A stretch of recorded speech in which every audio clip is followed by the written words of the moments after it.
ओम शांति। आज प्यारे मीठे बाबा की मुरली मंथन की डेट है 9 जुलाई 2022। तो मीठे मीठे बाबा ने हमें जो बताया, बाबा ने आज हमें वार्निंग दी है। एकदम सख्त वार्निंग है। मतलब समझ लीजिए कि धर्मराज की बात है। किस तरह से हमें माया रावण से बचना है। गुरु गोसाई आदि को देखकर आज के जो इस जमाने में इतने सारे जो ये फैल चुके हैं, हाँ, उनसे बचना है। अपने आप को संभालना है। बाबा ने बहुत अच्छी रीति से क्लियर किया है और एक कहानी भी बताई है अच्छी रीति कि सिर्फ ज्ञान सुनने से सुनाने से भला नहीं होगा। हमारे चित्त को कैसे हम साफ रखेंगे, ये एक कथा हमें ये क्लियर करेगा। फिर बुद्धि का ताला कैसे बंद हो जाता है, हम अपने बचपन के दिन को कैसे भूल जाते हैं, और क्रिश्चियन घराने के 3000 वर्ष पहले क्या था। हाँ, ये सब कुछ बाबा इस पर क्लियर करेंगे। और आत्मा क्यों उड़ नहीं सकती, क्या कारण, आत्मा क्यों नहीं उड़ती है, प्रॉब्लम से परेशानियों से क्यों फंस जाती है, उसका कारण बाबा ने बहुत सटीक कारण बताया। अभी सबको यहाँ पे हाजिर होना है, कोई भी निर्वाण धाम नहीं गया है, इसको बाबा ने बहुत अच्छी तरह क्लियर किया। और सबसे बड़ा दुश्मन हमारा कौन है, चलिए हम उससे भी आज रूबरू हो जाते हैं। सबसे बड़ा दुश्मन हमारा कौन है, नहीं तो हम कहाँ चले जाएंगे, शोक वाटिका में। संग दोष से अपनी संभाल कैसे करें, और कौन सी युक्ति भगवान से वर्षा लेने के लिए किसको पूरा पूरा फॉलो करना है। समय के ज्ञान को स्मृति में रखकर हर प्रश्नों से हम कैसे पार हो जाएंगे। हर प्रश्नों से, देखो प्रश्न आते हैं तो हमारी प्रसन्नता को नष्ट कर देते हैं।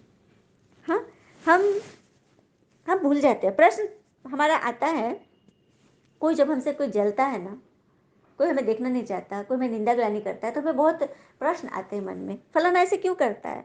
जबकि हमें यह सोचना चाहिए कि जो लोग हमसे जलते हैं उनके बारे में प्रश्न नहीं कीजिए, घृणा तो बिल्कुल ही मत कीजिए, क्योंकि यही वो लोग हैं जो स्वीकार कर चुके हैं कि हम उनसे बेहतर हैं। तब कौन बात में हमें फंसना, किस बात का हमें डर है ना। चलिए हम सुनते हैं बाबा की वाणी। बाबा ने कहा, मीठे बच्चे, तुम्हें एक शिव बाबा को ही याद करना है। किसी भी पुरानी बातों में किचड़े को याद नहीं करना है। व्यर्थ बातें, जो अतीत की बातें, जो बुरी बातें हो गई, पास्ट इज पास्ट। ज्ञान के सिवाय कोई भी व्यर्थ बातें न सुननी है न सुनानी है। जिस बात में मेरा मन फंस रहा है, कष्ट डालने वाले को हम याद कर रहे हैं, जबकि हम ये जानते हैं कि कष्ट में डालने वाले तो कई खड़े होंगे, पर साथ देने वाले परमात्मा से तो बड़े नहीं होंगे। उनसे बड़े तो नहीं हो सकते ना। तो बस यही बात हमें सुननी है, भगवान की बातें। अपने मन में यह निश्चय कर ले कि हमें स्वयं भगवान मिल गए हैं। हमारा हमारे हर प्रॉब्लम का सोल्यूशन ले करके भगवान आ चुके हैं, तो उनकी बातें सुननी है ना, और जीवन में धारण करनी है। तभी तो हम किसी को सुना पाएंगे। प्रश्न, पिता सभी बच्चों को कौन सी वार्निंग देते हैं। बाबा हमें वार्निंग दे रहे, सावधानी दे रहे हैं, चेतावनी दे रहे हैं। बच्चे, बाबा के बने हो तो ईश्वरीय बचपन को कभी भूल नहीं जाना। कोई भी विकर्म नहीं करना, भगवान से प्रतिज्ञा करके उसे छोड़ना नहीं। अगर श्रीमत पे नहीं चलेंगे तो माया खुशी गायब कर देगी। फिर बुद्धि हैरान होते रहेगी, घबराते रहेंगे, विकर्म पे विकर्म करते रहेंगे, बुद्धि का ताला ही बंद हो जाएगा। इसलिए भगवान के बने हो तो बचपन सदा याद रखो। क्या कह रहे बाबा, भगवान बचपन याद रखना मतलब, एक छोटा बच्चा क्यों इतना प्यारा होता है, क्यों सबको अट्रैक्ट करता है, क्यों उसमें इतनी मासूमियत होती, क्योंकि उसके अंदर कोई विकार नहीं है, कोई व्यर्थ की बातें नहीं, वाहियात बातें नहीं, एकदम क्लीन एंड क्लियर। जो बात है, गुस्सा आया रो दिया, भूख लगी चिल्ला दिया, लेकिन खाया पिया सोया फिर फ्रेश, एकदम फ्रेश। तो वैसा बनो। तो मन से भगवान हमें चाहते हैं वैसा बन जाए, एकदम क्लीन एंड क्लियर। इसे कहते हैं बचपन को मत भूलना। ये बचपन भूलोगे तो फिर माया खुशी गायब कर, क्योंकि फिर फालतू फालतू बातें मन में आने लगेगी, और संपत्ति धन दौलत ये वो, हाँ, ऐसे मतलब जमा करने में दिन रात अपना चैन नष्ट कर देते हैं। जबकि हमें सबको पता है कि इंसान की संपत्ति न तो दौलत है, न धन है, न कपड़े लत्ते, न वसीयत, बल्कि उनकी संपत्ति तो उनका हंसता हुआ परिवार, संतुष्ट मन और निरोगी शरीर है ना। इंसान को यही चाहिए ना, हंसता हुआ परिवार चाहिए, खुशी खुशहाल परिवार चाहिए, संतुष्ट मन चाहिए और निरोगी शरीर। ये मिल गया तो फिर और क्या चाहिए, सारे रास्ते खुल जाएंगे। तो उसी की तो ये दवा है, ये मंथन। इसलिए ये कभी नहीं सोचना कि अशांत है तो कैसे सुने, अशांत है तभी तो सुनना है, बीमार है तभी तो डॉक्टर के पास जाना है। यह परमात्मा वैद्यनाथ आया हुआ है ना। देवघर में वैद्यनाथ की मूर्ति है ना, शिवलिंग, उसी वैद्यनाथ की बात है ये। हाँ, हमारे जन्म जन्म की आत्मा की बीमारी ठीक कर रहा है, वो भोलेनाथ आ गया है। कल की मुरली का गीत भी था ना, भोलेनाथ से निराला कोई और नहीं। और आज का गीत है, सबने सुना हुआ है ये गीत। बचपन के दिन भुला न देना, आज हंस कल रुला न देना, हो बचपन के दिन भुला न देना। ओ शांति। इसी लिंक पर ये गीत भी शेयर है, आप सभी इसे जरूर सुनेंगे, लाइक करेंगे और सब्सक्राइब करेंगे, और जरूर कमेंट में बताएंगे कि आपको डीके नम्रता के गीत कैसे लगते हैं और आपको किस तरह के गीत सुनने हैं। आप जरूर इसको शेयर करेंगे ताकि मुझ आत्मा तक ये पहुँचे और उसमें बहुत अच्छी तरह से इजाफा हो। और मंथन भी आपको कैसा लग रहा है, आप इसके बारे में भी अपनी रिपोर्ट जरूर दें, उससे ना बहुत प्रेरणा मिलती है और नई नई वीडियोस बनाने की ना इंस्पिरेशनल ये चीज़ हो जाती है ना। ओम शांति। तो बच्चों ने गीत का अर्थ समझा। बच्चे सामने बैठे और जानते हैं ब्रह्मा द्वारा वर्षा लेने के लिए हम भगवान के बच्चे बने हैं, क्योंकि ब्रह्मा के द्वारा ही भगवान ने हमें अडॉप्ट किया है। हाँ, सम्मुख बैठे हैं, दूर होते हैं तो फिर भूल जाते हैं, भगवान को भूल जाते हैं। मित्र संबंधी गुरु ओसाई आदि को देखते हो तो बचपन की बातें भूल जाती है। क्या बात है, जब कोई मित्र संबंधी वैसे कोई आ गए जो कि इस चीज़ से एकदम विपरीत है, उनके संग दोष में आकर के, हाँ, विकारी की इधर उधर की बातें, वाहियात बातें, या गुरु गोसाई उन लोग अपने तरह से बताएंगे, सिखाएंगे, हाँ, मन भटकाएंगे, तो ये सब जब हम भटकेंगे ना, तो हमारा ये बचपन जो ईश्वरीय बचपन है ये हम भूल जाएंगे। हाँ, निर्विकारी जो बन रहे हैं, विकार रहित हो रहे हैं, फिर फालतू बातों में आ जाएंगे।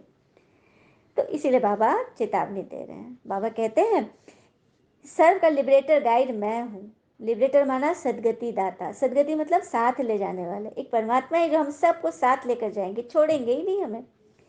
हाँ, बाकी दुनिया में कोई मनुष्य की सदगति कैसे करेंगे, साधु संत तो सदगति नहीं करा सकते ना, साथ थोड़ी ले जा सकते, कभी पता चलता साधु तो अचानक निकल लिए। हाँ, तो इसीलिए सोच समझ कर ही कोई कदम उठानी है, खाली ज्ञान सुनने सुनाना नहीं, पंडित की तरह तोता रटन नहीं बनना है। हाँ, चलिए कथा सुनते हैं। एक बार की बात है, एक धार्मिक व्यक्ति था, पंडित था, चलिए कहिए कि गुरु ही था, और दिन रात धर्म का उपदेश देता था और प्रवचन करना, कथा सुनाना, बस यही उसका कर्म था। और उसी गांव में एक नर्तकी रहती थी जो लोगों के सामने अपना नाच गाना कर कर कमाई किया करती थी। हाँ, और जब जब पंडित मंदिर में घंटी बजाता था, नर्तकी के घुंघरू सुनाई देने लगते थे, और बगल अगल ही था एकदम। तो पंडित घंटी बजा रहा है, देवता को पूजा कर रहा है, और उसके घुंघरू सुन करके ना उसके प्रति घृणा के भाव छोड़ता था कि कैसी है, ऐसे सबको ये करती है, मतलब कैसे ऐठती है, मतलब बहुत बुरे बुरे ख्याल आते थे। एक दिन गांव में बाढ़ आ गई और दोनों एक ही साथ मर गए।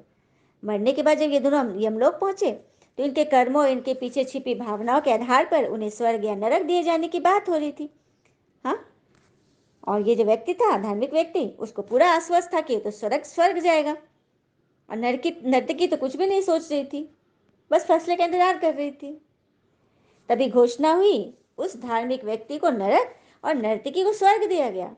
इस फैसले को सुनकर व्यक्ति गुस्से से यमराज पर चिल्लाया, क्रोधित होकर बोला, यह कैसा न्याय है महाराज, मैं जीवन भर आप भगवान का उपदेश देता रहा, प्रवचन करता रहा, लोगों को अच्छी बात बताता रहा, हाँ, तो मुझे नरक क्यों नसीब हुआ, जबकि यह लड़की तो चरित्रहीन, लोगों को रिझाने के लिए नाचती है, पैसे लेती है, इसको स्वर्ग क्यों दिया गया, ऐसा क्यों।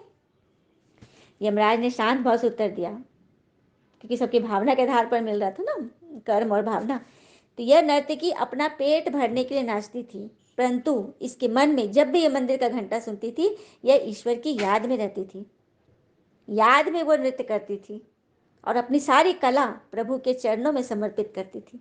जबकि तुम उपदेश देते हुए भी और इसके बारे में हमेशा गलत सोचते थे, घृणा के वचन तुम्हारे निकलते थे, तुम हमेशा सभी से इसकी शिकायत करते हुए तुम सुनते थे। एक तरफ तो उपदेश दे रहे हो और एक तरफ भावना कैसी थी तुम्हारी, उसी आधार पर तुम्हें ये मिला है। तो देखा, मनुष्य ईश्वर का संदेश देते समय भूल जाता है कि हमें अपने कर्म, अपने संकल्पों पर भी अटेंशन देना होगा। तो संकल्पों पर अटेंशन अपने से तो नहीं होगा, क्योंकि आत्मा पे ये दाग लग रहा है। तो आत्मा की सफाई करने के लिए परमात्मा आ गए, और वही बता रहे हैं। कल की वाणी में क्या था? Talk no evil, see no evil, hear no evil, ठीक है। लेकिन इन तीनों चीज के पहले थिंक नो इविल। यदि हम बुरा सोचेंगे तो बुरा करेंगे, बुरा सुनेंगे, बुरा देखेंगे भी, सब कुछ करेंगे, क्योंकि अंदर भर लिया तो वो निकलेगा ही कभी ना कभी, होता है ना। तो इसीलिए थिंक नो इविल, अपनी सोच को सही करो, और सोच को सही करने के लिए भगवान को आना पड़ा है। और ये भी कहते हैं ना, ऊपर वाला उन्हीं व्यक्तियों को मुश्किलों में आजमाता है जिस पर उसे जीतने का भरोसा होता है। अरे जिसका रिजल्ट पहले ही आउट है कि तो फेल है, उसके ऊपर कौन ज़्यादा मेहनत करेगा। तो यदि आपके ऊपर हैमर पड़ रहे हैं, परेशानियां आ रही हैं, तो समझो कि आप मूर्ति बन रहे हो, भगवान की आप नज़र में हो, है ना। ये बात है। फिर बाबा ने कहा कि चलते चलते जब बचपन को भुला देते हो तो बुद्धि का ताला बंद हो जाता है। बुद्धि का ताला बिल्कुल बंद होता है, और अभी तुम्हें ज्ञान से अतीन्द्रिय सुख मिल रहा है तो खुशी वापस आ गई है ना। बाकी 84 लाख जन्म तो होते नहीं। जब 84 जन्म में आत्मा का ये हाल है तो 84 लाख में क्या हाल होगा। ये भी तुमको पता है कि 5,000 वर्ष पहले तुम्हारा राज्य था, मतलब सत्युग राज्य था, और क्रिश्चियन घराने के 3,000 वर्ष पहले हेवन था। ये भी क्रिश्चियन बाइबल में लिखा है कि क्रिश्चियन घराने के 3,000 वर्ष पहले हेवन था। तो भगवान जो बोलते ही बात सच साबित होती है। हाँ, क्रिश्चियन घराने कब से शुरू हुआ?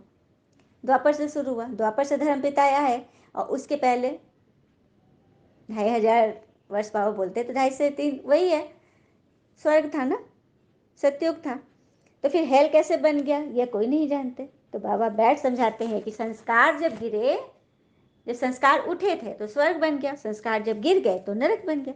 तो ये सब बातें शास्त्रों में नहीं है। हाँ, और अगर इस पर भी रॉन्ग समझते हो, भगवान की बात को रॉन्ग समझते हो, संशय करते हो, तो चले जाओ यहाँ से। बाबा साफ बोलते हैं, बाबा को यहाँ भीड़ नहीं करनी है, यहाँ वही पहुँचेंगे जो सिलेक्टेड है। दुनिया में तो इलेक्शन होता है, लेकिन बाबा की संस्था में, गर्ल यूनिवर्सिटी में सिलेक्शन होता है उन्हीं का जो दैविक कुल के हैं। आई बात समझ में? तो सबको ये समझना है कि अब हमारा बेड़ा पार है, हम भगवान के पास पहुंच गए। फिर बाबा ने बोला पावन तो जरूर बनना है, पावन बनने बगैर आत्मा उड़ नहीं सकती। आत्मा कैसे नहीं उड़ती? क्योंकि ज्ञान और योग के पंख नहीं है, इसीलिए आत्मा उड़ नहीं सकती है, हर प्रॉब्लम में फंस जाती है, नीचे रहती है। क्योंकि बाबा ने कहा है कि माया का राज्य बस नीचे तक है, तुम नीचे गिरे रहोगे तो माया पकड़ेगी, ऊपर उड़ जाओ। माया ऊपर नहीं उड़ सकती, क्योंकि माया को पंख नहीं है। पंख तो आत्मा का जो बाबा देने आए हैं। ज्ञान और योग के पंख मिल जाएंगे ना, तो आप हर प्रॉब्लम से उड़ जाओगे, खुद भी उड़ोगे, औरों को भी उड़ाओगे। 1 सेकंड में हर एक के अशांत मन को शांत कर दोगे, है ना बड़ी बात। फिर बाबा ने कहा जो भी एक्टर है सबको यहाँ हाजिर होना है। बाकी जो ये कहे गए हैं कि फलाना निर्वाण धाम चला गया, जीवन मतलब जन्म मरण से छूट गया, ये सब गपोड़े हैं, कोई कहीं नहीं गया है, सब एक्टर यही है, अपना अपना पार्ट प्ले कर रहे हैं। हाँ, विनाश शुरू ना हो तब तक हाजिर होना, तब तक आत्माएं ऊपर से आती रहेंगी, और जब पूरा होगा तब लड़ाई लगेगी, अंतिम लड़ाई लगेगी, विनाश होगा और परिवर्तन हो जाएगा, फिर तुम्हारी राजधानी स्थापन होगी। फिर बाबा बोलते हैं कि यहाँ जब ज्ञान सुनते हो तो कितना खुश हो जाते हो, बाहर जाते हो तो फिर फंस जाते हो, नरकवासियों का संग मिलता सब भूल जाते हो। नरकवासी मतलब जो कि विकारी के संग में, व्यर्थ की बातों में रहते हैं, जिन्हें ज्ञान योग से कोई मतलब नहीं, भगवान से कोई मतलब नहीं, नास्तिक एक तरह से। तो बाबा इसीलिए वार्निंग देते, बच्चे ऐसा संग कभी मत करना, अपने बचपन को मत भुलाना। तुम बच्चों को बाबा यहाँ अच्छे कर्म सिखला रहे हैं, हाँ, जो ऐसे एक श्रेष्ठ कर्म, पुण्य कर्म तो कोई और सिखला न सके। पुण्य कर्म हम दान धर्म को मानते हैं, भक्ति में हम सब सुने, हम लोग सब देखे अपने घरों में कि दान धर्म करने से पुण्य मिलता है। तो जो ये है, ये स्थूल दान है। आज हम कपड़ा दान किए तो हम कपड़े से भरपूर हो जाएंगे, अगले जन्म हम राजा घर में जन्म भी ले लेंगे, लेकिन एक ही जन्म ना, ये अल्पकाल ना। लेकिन ये जो भगवान हमें पुण्य कर्म सिखा रहे हैं कि निंदक के भी गुण देखो, कोई बुरा कलंक लगा रहा है उसको भी स्वीकार करो, और उतनी कमी खोजो, उसमें कमी मत करो, उसने मुझे बोल दिया, ऐसे बोल दिया, नहीं, उस पर ध्यान नहीं देना है, उसको तो शुक्रिया करना है कि उसने मुझे मेरी आंखें खोल दी, मेरी सफाई कर रहे हैं, है ना। तो ये है पुण्य कर्म, बुरे के साथ भी अच्छा करना। तो ऐसा करेंगे ना, तभी हम स्वर्ग के बादशाह बनेंगे, मालिक बनेंगे, 21 जन्म राज करेंगे। तो यह ज्ञान कौन सिखा रहा है? कोई सिखलाए? कभी हमने सुना ये चीज़? परमात्मा आकर सिखा रहे हैं। तो बाबा वही कहते, बच्चे मुझे याद करो तो इतना उच्च पद पाएंगे। इसलिए सिवाय ज्ञान के और कोई भी ग्लानि आदि वाली बातें, उल्टी सुल्टी बातें मत सुनो। अपनी जो कमाई जमा की है उसको खत्म मत करो, जमा का खाता बढ़ाते जाओ। तुम पति से पावन बन रहे हो, याद रखना तुम्हारा दुश्मन माया है, माया रावण है, उससे बचना। कमी कमजोरियां अपने अंदर की विचार ही हमें दुख देते हैं। वो वाला कहानी याद है? एक मालिक का कीमती सामान टूट गया नौकर से, नौकर को बहुत डांटा, मालिक एकदम बेचैन हो गया, नींद नहीं आ रही, तो नौकर खराटा लेकर सो रहा था। तो मालिक ने एक युक्ति लगाई कि बड़ा खराटा लेकर सो रहा है, रुको बताता हूँ। दूसरे दिन सुबह नौकर को बुलाया, बोला कि सुनो ना, ये सामान मैं तुम्हारे लिए लाया था, तुम इतना अच्छा मेरा काम कर रहे हो। अब मालिक चैन से सो रहा है और नौकर बेचैन हो गया। तो देखे दुख किससे आया? विचारों से दुख आया ना। कल को ये विचार जब तक सेठ के पास थे, नौकर सुखी था। जब वही विचार ट्रांसफर हो गए नौकर के पास, नौकर दुखी हो गया। तो ये विचार ही है, विचार तो ट्रांसफर इधर उधर आते रहते हैं। फालतू बात मत लो, जो हमें दुख देगा त्रिकालदर्शी बनकर समझो और उस पर एक्ट करो, कभी दुखी नहीं होगे। सेकंड में हट जाओगे तो माया, इससे बचना है। हाँ, वाहियात बातें सुनोगे तो शोक वाटिका में चले जाओगे। इसीलिए तुम्हारा धंधा ही यह है कि हर दुखी को सुखी बनाना, अशांत को शांत करना। तो इसके लिए बोर्ड लगा दो कि जन्म जन्म के लिए सुख शांति का वर्षा पाना है, दर दर भटकने के चक्कर से छूट जाना है, तो यहाँ भगवान से संबंध जोड़ो। बोर्ड लगा दो, परमात्मा यहाँ बैठे हैं, फालतू बातें नहीं करना। हाँ, अच्छा, बाबा को नमस्ते। हम बच्चों के भी प्यारे बाबा को नमस्ते। धारणा के लिए मुख्य सार, पहले पॉइंट, संग दोष में आकर ईश्वरीय बचपन को नहीं भूलना है। आपस में कभी भी कोई वाहियात व्यर्थ उल्टी सुल्टी बातें न सुननी है, न सुनानी है। ज्ञान की ही बातें करनी है और अच्छी अच्छी बातें करनी, जिससे आत्मा को, सामने वालों को ना एनर्जी मिले। हाँ, दूसरी पॉइंट, हर एक को बाबा से वर्षा लेने की युक्ति बतानी है। मम्मा बाबा को पूरा फॉलो कर उच्च पद का अधिकार लेना है। बाबा की याद से विकर्मों का बोझ उतारना है। मम्मा बाबा को याद करना है। माता पिता बोलते हैं ना भक्ति में, तुम ही हो माता पिता। तो माता पिता को याद करें, उनके नियम पे चले और बचपन के दिन नहीं भुलाए। वरदान है, समय के ज्ञान को स्मृति में रख, सब प्रश्नों को समाप्त करने वाले स्वदर्शन चक्रधारी भव। समय के ज्ञान को स्मृति में रख, सब प्रश्नों को समाप्त करने वाले स्वदर्शन चक्रधारी। कैसे बनेंगे? तो जो स्वदर्शन चक्रधारी बच्चे स्व का दर्शन कर लेते हैं, उन्हें सृष्टि चक्र का दर्शन स्वतः हो जाता है। स्व का दर्शन अर्थात, चलिए आराम से बैठिए, बताती हूँ कैसे स्व का दर्शन करते हैं। आराम से बैठिए, शांत मन से, शरीर एकदम शिथिल। फील कीजिए, चारों तरफ से बुद्धि योग हटाकर दोनों भौं के बीच में एकाग्र कीजिए और फील कीजिए कि मेरी आत्मा वहाँ पर बैठी चमक रही है। कुछ सेकंड के लिए उसे देखें। मैं आत्मा भ्रिकुटी सिंहासन पर विराजमान शांत स्वरूप आत्मा हूँ। मैं आत्मा इस शरीर की मालिक राजा हूँ। अब राजा क्या करता है, कैसे राज्य कार्य करता है? सभी दरबारी बैठे होते, सारे मंत्रीगण बैठे होते, राजा सबसे पूछता है एक एक से कैसा काम चल रहा है। हाँ, जो जो पोस्ट जिसको डिपार्टमेंट दिए हुए राजा, राजा उस सबकी खैर लेता है ना। उसी तरह से मैं आत्मा राजा सीट पर विराजमान हूँ। अब अपने कर्मेंद्रियों से बातें करें, आंखों से पूछें, हे आंखें, तुमने कोई बुरा चीज़ तो नहीं देखा? तुमने किसी पर बुरी दृष्टि तो नहीं डाली? किसी चीज़ पर लोभ लालच में आंख डूबा तो नहीं? इस तरह से उसकी खैर लीजिए। मन से बोलिए, मन में कोई कचरा तो नहीं डाला? किसी के प्रति कोई व्यर्थ बात तो मन में नहीं रखी? मुख से बोले, कोई बात बुरा बोला नहीं? कोई कड़े बोल तो न बोले? किसी चीज़ में, भोजन आदि में जास्ती लालच तो नहीं? जीभ से जल तो नहीं टपका? कान ने कोई बुरा तो नहीं सुना? हाथ पैर कर्मेंद्रिय सबसे आत्मा राजा होकर बात करें। ये कहते हैं स्व का दर्शन। यह है, जब अपने मन से बातें करेंगे ना आत्मा से, अपने आप आपकी सारी जो प्रॉब्लम्स है ना वो दूर हो जाएगी। क्योंकि व्यर्थ ही बात है जो हमें फंसाती है। सारे जो रिपोर्ट देंगे, धीरे धीरे सबकी गलतियां होगी, शुरू में गलती बताएंगे, धीरे धीरे धीरे धीरे गलती कटते जाएगी, सुधार होते जाएगी। तो सृष्टि चक्र का दर्शन स्वतः हो जाएगा। ड्रामा के राज को जानने वाले सदा खुशी में रहते हैं। कभी क्यों क्या का प्रश्न नहीं उठ सकता, क्योंकि ड्रामा में स्वयं भी कल्याणकारी है और समय भी कल्याणकारी है। यह ड्रामा संगम युग को भगवान ने वरदानी युग कहा है, क्योंकि इसमें भगवान आए हुए हैं। तो पूरे युग को बाबा ने कल्याणकारी बना दिया। इस युग में कुछ भी वो घटित हो रहा है ना, आपको दिख रहा है कि बुरा, लेकिन उसमें कल्याण छिपा है, कल्याण छिपा है। ठीक है। स्लोगन, अनेक आत्माओं की सच्ची सेवा करनी है तो शुभ चिंतक बनो। कई आत्माओं को सेवा का बहुत शौक होता है, तो उसके लिए सबसे पहले शुभ चिंतक मणि बनो। सबके बारे में शुभ शुभ सोचो।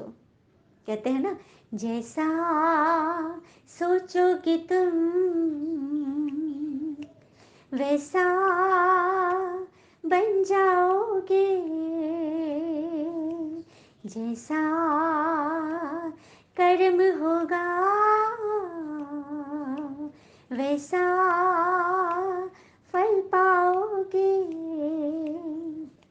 श्रेष्ठ कर्म का आधार है, कर लेना तुम जीवन प्रभु के अर्पण, प्रभु को अर्पण। ओम शांति। शुक्र है मीठे बाबा, बाबा के प्यारे प्यारे बच्चे। Thank you Baba. All is well. सभी शुभ चिंतक मणियों को बहुत बहुत शुक्रिया और बधाइयाँ। ओम शांति।